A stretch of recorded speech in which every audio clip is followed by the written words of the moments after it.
Tagar Institute, Jurnalisme dan Riset. Selama Habib Rizik itu mengkritiknya dengan objektif, selama mengkritiknya dengan benar, tidak menghina, ya, itu sebagai bagian daripada proses demokrasi. Tetapi siapapun gitu loh, termasuk Habib Rizik, termasuk kita semua, kalau itu menghina, ya, menuduh orang lain, lalu mohon maaf ya, melakukan gerakan-gerakan makar, ini yang tidak boleh. Siapapun harus ditangkap.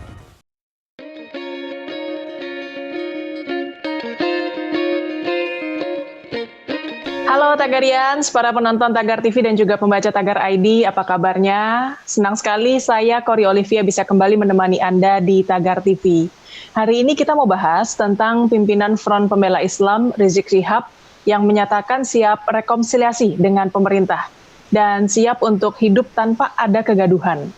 Tapi Rizik bilang ada syaratnya, yaitu hentikan dulu kriminalisasi ulama, bebaskan para ulama maupun Habib yang ada di dalam penjara. Di sisi lain, Kepala Staf Kepresidenan Muldoko malah mempertanyakan apa yang perlu direkonsiliasi dengan Rizik Syihab. Karena sejak awal memang tidak ada masalah. Buktinya pemerintah tidak mencegah kepulangan Rizik ke Indonesia. Muldoko juga menegaskan tidak ada kriminalisasi ulama. Indonesia adalah negara hukum dan mereka yang dikriminalkan adalah yang salah berdasarkan hukum. Untuk membahas hal ini lebih lanjut, saat ini saya sudah bersama dengan pengamat politik dari Universitas Al-Azhar Indonesia, Ujang Komarudin. Halo Pak Ujang, apa kabar Pak? Baik Mbak Kori. Pak Ujang, sebelum kita bahas rekonsiliasi Pak, seperti yang dilontarkan Rizik Syihab, bagaimana Anda sendiri memandang Rizik Syihab Pak? Menurut Anda Rizik Syihab ini tokoh agama yang bagaimana sih? Ya, saya melihatnya dalam konteks pribadi ya.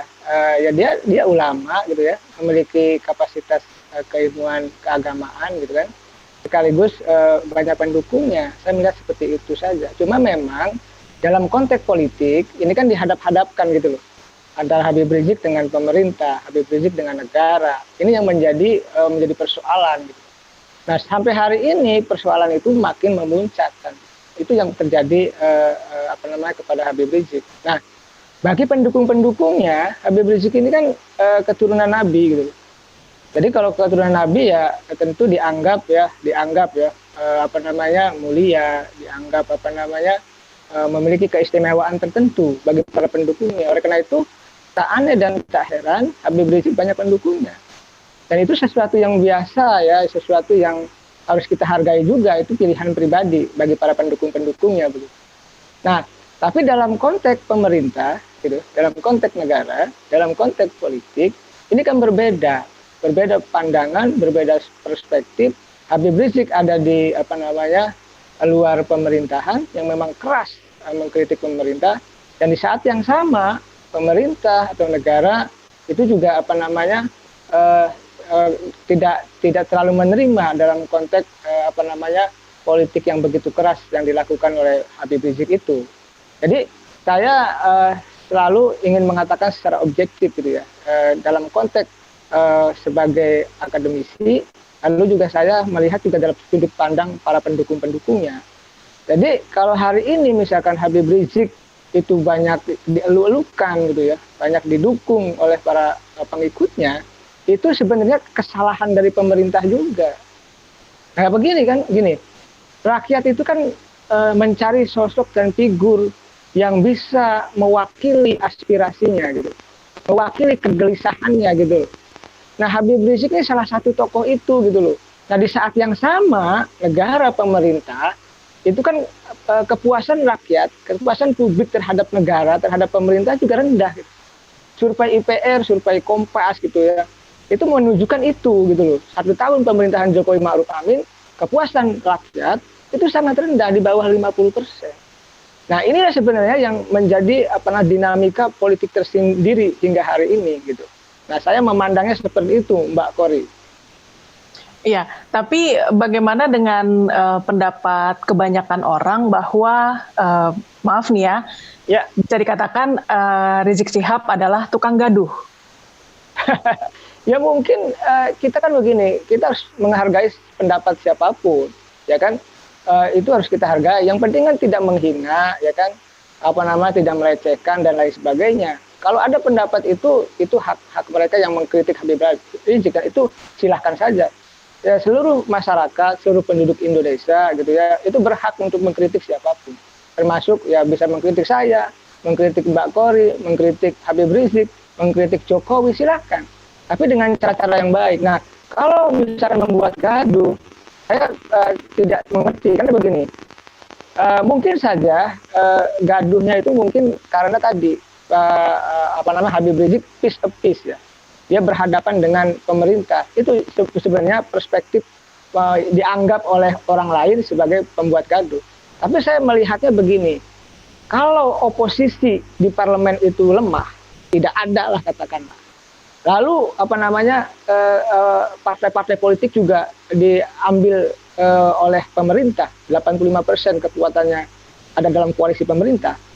Maka tidak ada check and balances.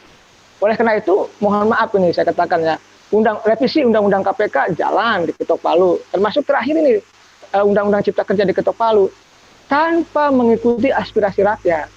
Oleh karena itu, saya menilai banyak masyarakat yang mengkonsolidasikan diri. Banyak masyarakat yang membuat kekuatan oposisi sendiri loh. Banyak gerakan civil society yang ingin menjadi oposisi non-parlementer. Ya, ini yang terjadi hari ini. Oleh karena itu, bagi yang oposisi non-parlemen itu, dia mengkritik ya dianggap gaduh gitu ya. Dia berhadapan dengan pemerintah dianggap berlawanan gitu. Saya rasa ini demokrasi, setiap orang bisa menilai. Tapi kalau saya menilai positif saja terhadap siapapun begitu. Nah, lalu bagaimana dengan ini Pak, Rizik Syihab bilang siap rekonsiliasi, sementara Muldoko justru mempertanyakan apa yang harus direkonsiliasi. Bagaimana Anda melihat ini? Apakah Rizik Syihab mengaku-ngaku ditawari rekonsiliasi atau gimana ini Pak? Ya, ini menarik ya. Kita tahu Prabowo dengan Jokowi. Saya dulu sebelum rekonsiliasi Prabowo dengan Jokowi, saya sering dimintai komentar oleh teman-teman media gitu. Saya bilang nanti juga akan rekonsiliasi. Terjadilah rekonsiliasi itu. Nah, memang rekonsiliasi itu bersyarat. Apa syaratnya Prabowo kembali rekonsiliasi? Ya, misalkan dapat jatah menteri, 2 menteri. Misalkan lalu dapat juga jatah komisaris BUMN ada dari Gerindra gitu. Lalu yang paling penting adalah kemarin Ahmad Dhani itu keluar dari penjara, itu bagian daripada rekonsiliasi juga gitu loh. Nah, itu kan dikeluarkan di tengah sebelum waktunya kan, itu bagian rekonsiliasi. Oleh karena itu saya melihat kalau tanda petik ya Habib Rizik katakanlah tadi ya menyatakan bisa rekonsiliasi ada syarat-syarat gitu.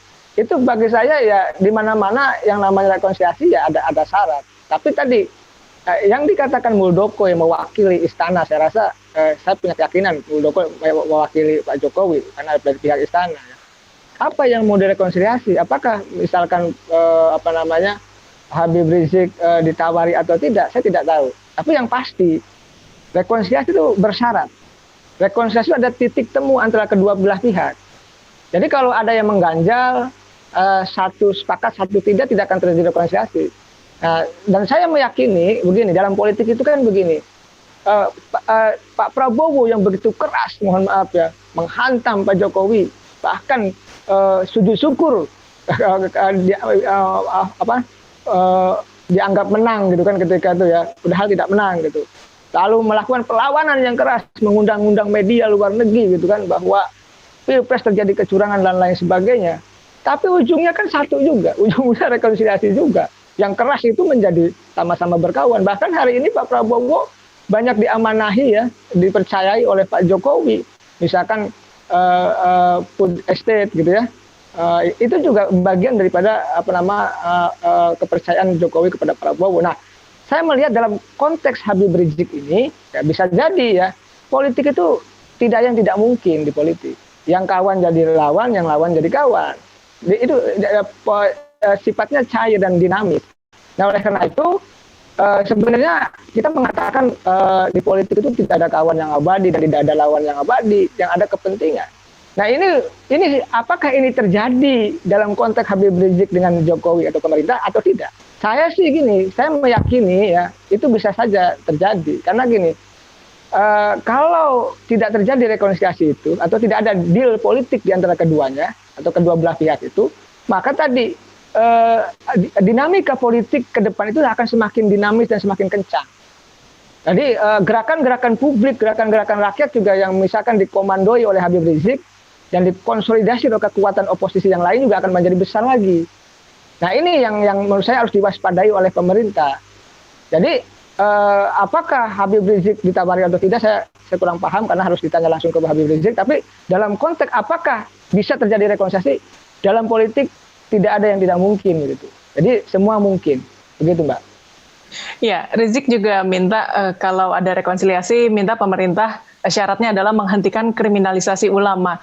Nah, menurut Anda sendiri, Pak, apakah memang ada kriminalisasi ulama itu? Kalau ada, contohnya siapa, Pak?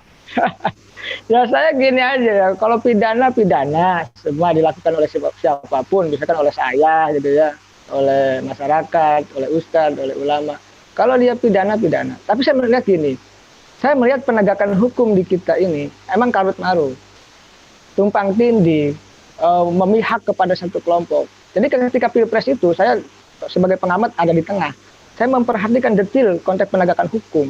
Jadi di pihak 01 ditindak semua yang melakukan katakanlah tindakan-tindakan yang dianggap bagian daripada oposisi.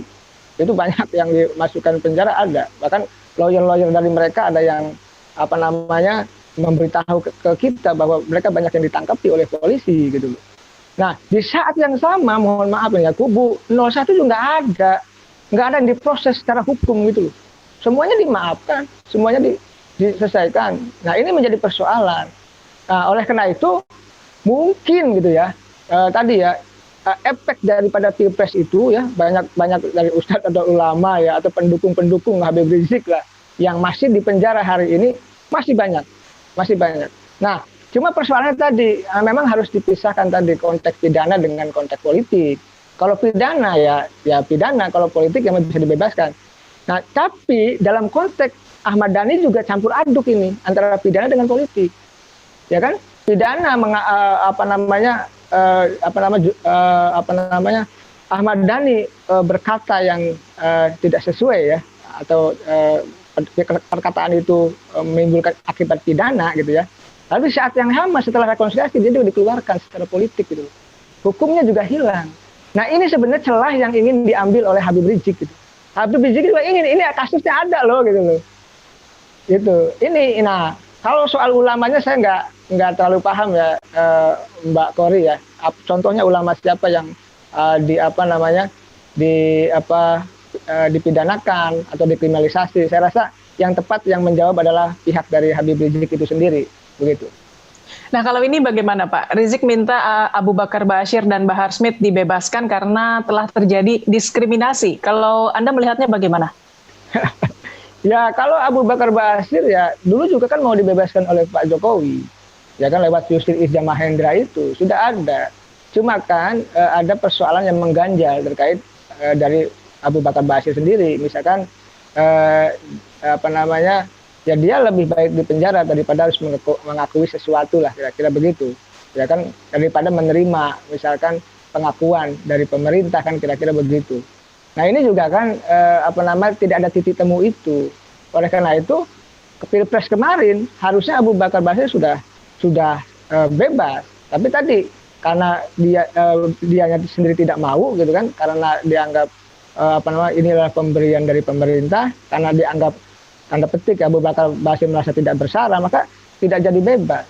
Nah, jadi semua mungkin dalam konteks politik sekali lagi ya, hukum bisa dikalahkan oleh proses politik gitu. Ini yang berbahaya sebenarnya. Nah, tapi terjadi. Nah, yang kedua dalam konteks Habib Bahar Smith. Saya melihat ada konteks pidana ya. Konteks pidana misalkan mohon maaf ya kalau saya salah memukul gitu ya santrinya atau orang lain, ini kan pidana. Nah sebenarnya kan pidananya ini saya melihat nih, mau saya menilai, mudah-mudahan penilaian saya tidak salah. Ini kan dicari-cari kesalahannya. Ketika Habib Rizik Abu Bakar Smith ya, Habib siapa? Bahar Smith. Bahar Smith mengkritik keras Jokowi di Monas dalam acara 212 itu. Mengkritik Pak Jokowi gitu. Akhirnya kan dicari-cari kesalahannya. di manalah letak pidana kesalahannya, diketemukanlah video itu gitu loh. Nah ini kan ada satu sisi politik dia keras mengkritik Jokowi dan pemerintah, di saat yang sama juga ada tindakan pidana yang dilakukannya. Ini yang menjadi benang kusut itu. Ada politik, ada hukum. Ya jadi polisi juga enak menghukumnya karena ada tindak pidananya. Nah, tapi sekali lagi saya katakan dalam politik hukum itu bisa terabaikan, bisa bebas memang. Tapi sekali lagi itu tergantung daripada kesepakatan dari pemerintah dan Pak Abu Bakar Basir. Saya sih merasakan begini, bangsa ini kan sudah terpolarisasi begitu dalam. Masyarakat masih dalam bermusuh-musuhan ini. Ini sangat keras, sedikit-sedikit lapor, sedikit-sedikit merasa terhina, ya kan sedikit-sedikit merasa paling benar gitu. Ini harus diakhiri ini. Bagaimana bangsa ini bisa membangun kalau kita terus begini gitu loh. Nah ini catatan saya gitu loh. Saya rekonsiliasi itu penting. Tapi poin-poin rekonsiliasi juga harus jelas gitu loh. Harus jelas apa? Harus jelas untuk kepentingan rakyat, bangsa dan negara, itu yang paling penting. Jadi kalaupun rekonsiliasi terjadi antara Habib Rizik dengan pihak pemerintah, ini kepentingannya bangsa dan negara dan rakyat gitu loh. Bukan hanya sekedar tanda petik pendukung-pendukungnya. Yes, pendukung-pendukungnya misalkan bagian daripada jaminan untuk dibebaskan seperti kasus Ahmad Dhani gitu ya. Tapi dalam konteks yang lain, rekonsiliasi itu menjaga persatuan dan kesatuan itu sebenarnya yang harus kita jaga. Jadi yang kita butuhkan ini kan kesatuan dan persatuan bangsa ini, yang hari ini kita mulai luntur gitu loh. Nah, mari kita jaga bangsa ini dengan sebaik-baiknya ya, termasuk diri saya, kita semua lah. Jangan sedikit-sedikit kita bermusuhan, sedikit-sedikit saling cerca, sedikit-sedikit saling hina, sedikit saling subjektif dalam mengkritik. Ini yang menjadi perhatian kita bersama, Mbak Kori. Ya, Pak Ujang, Rizik juga minta pemerintah membebaskan aktivis kami, Syahganda Nainggolan, Jumur Hidayat, dan Anton Permana. Bagaimana menurut Anda, Pak? Ya, saya kalau rekonsiliasi itu terjadi, ya saya sepakat dibebaskan. Tapi memang saya melihat apakah tadi ada unsur pidana yang dilakukan oleh aktivis senior-senior bertiga itu, gitu. Saya tidak tahu. Apakah unsurnya hanya politis, berdemo menolak Undang-Undang Cipta Kerja gitu ya dengan barisan pelajar, mahasiswa dan buruh gitu, ataukah memang ada kasus pidananya yang dilakukan oleh ketiga itu.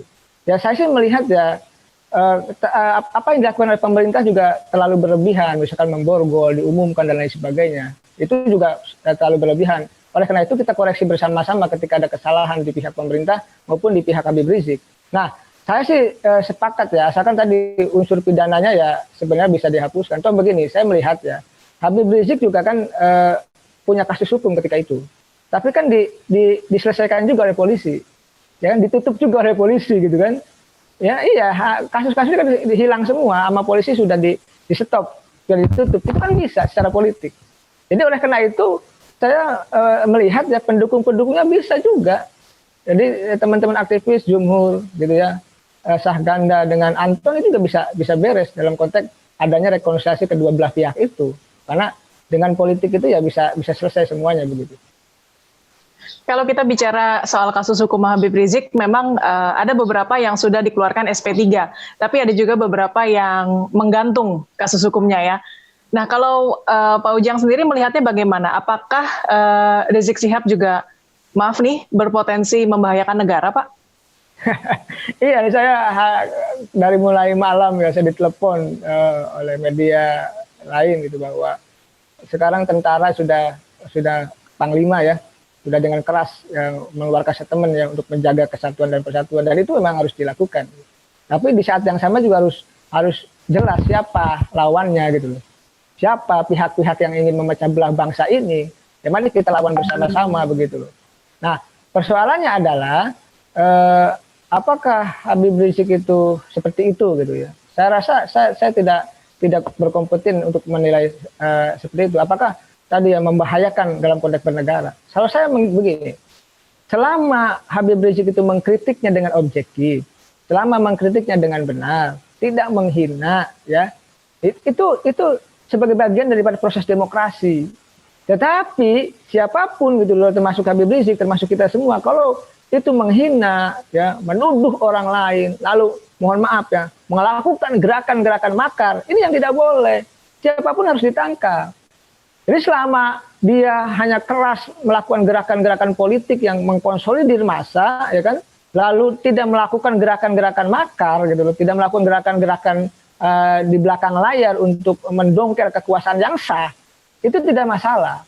Tapi kalau sudah ada gerakan itu ya tentu bisa ditangkap kan begitu. Saya belum melihat seperti itu. Tentu tentara lah dan polisi lah yang atau BIN yang memiliki data-data itu ya. Selama ini saya meyakini tidak ke arah situ. Kenapa tidak ke arah situ? Orang Habib Rizik juga membuka diri untuk rekonsiliasi kan begitu. Ya, saya meyakini itu. Jadi tidak sejauh itu. Tapi negara juga memang harus waspada terhadap kalau bagi saya mungkin ada gerakan-gerakan yang di luar Habib Rizik bisa jadi. Yang ingin mendompleng, menumpangi gerakan Habib Rizik kan bisa saja. Oleh karena itu ini kita harus waspada semua. Kita semua harus waspada. Jadi media juga harus mengontrol tentang persatuan bangsa ini begitu Mbak. Baik, pertanyaan terakhir Pak Ujang, bagaimana seharusnya pemerintah memperlakukan Rizik Syihab dan apakah perlu rekonsiliasi pemerintah dengan Rizik Syihab? Sebagai closing statement, silakan Pak. Seperti rakyat biasa ya kan, sama haknya dengan Mbak Kori, dengan saya gitu ya, dengan rakyat-rakyat yang lain gitu, sama dengan tokoh-tokoh politik yang lain sama. Karena kita sudah sepakat bahwa kita negara hukum, negara demokrasi, memiliki hak dan kewajiban yang sama. Nah, oleh karena itu, kalau tadi rekonsiliasi, ya saya sih menyambut dengan baik. Artinya apa? Sesama anak bangsa bersatu, sesama anak bangsa bertemu, apa? Untuk membicarakan masa depan bangsa, ya kan? Tapi tadi tentu akan mengalami jalan terjal proses rekonsiliasi itu. Nah, kita ini kan banyak problem-problem ya kebangsaan, problem-problem kenegaraan yang harus diselesaikan. Jadi saya ingin mengatakan, kalaupun Habib Rizik itu adalah rekonsiliasi dengan Pak Jokowi itu merupakan langkah-langkah yang positif. Kenapa? Perseteruan, ya kan, lalu permusuhan, ya kan, misalkan saling adu kekuatan, itulah tidak baik. Energi itu energi negatif, tidak penting bagi bangsa ini. Yang penting adalah bagaimana bersinergi dengan semua anak bangsa, dengan semua kelompok kepentingan, agar bangsa ini terjaga gitu loh. Agar Pak Jokowi juga kuat, agar Habib Rizik juga tetap dihormati oleh para pendukung-pendukungnya. Itu yang kita inginkan. Kenapa? Bangsa ini butuh sosok presiden atau pemerintahan yang kuat. Tapi di saat yang sama juga, ya kan, kita butuh juga rakyat yang memang kuat atau oposisi yang kuat, agar ada check and balances itu. Karena oposisi parlemennya tidak ada. Itu yang saya harapkan, Mbak. Jadi saya sekali lagi, mari kita jaga persatuan dan kesatuan, karena bangsa ini harus kita jaga. Jadi kalau ada misalkan tentara yang mengendus, ada gerakan-gerakan yang membahayakan negara, ya harus ditindak, harus ditumpas siapapun dia. Begitu. Baik, Pak Ujang. Terima kasih Pak Ujang untuk waktunya. Sehat dan sukses selalu Pak Ujang. Sama-sama Mbak Kori, sehat juga. Tagarians, demikian perbincangan saya bersama pengamat politik dari Universitas Al-Azhar Indonesia, Ujang Komarudin. Subscribe YouTube channel Tagar TV dan klik loncengnya juga untuk mengikuti video menarik membahas topik terhangat hanya untuk Anda. Dan yang paling penting tetap lakukan 3M, memakai masker, menjaga jarak, dan mencuci tangan. Saya Kori Olivia, Tagar TV.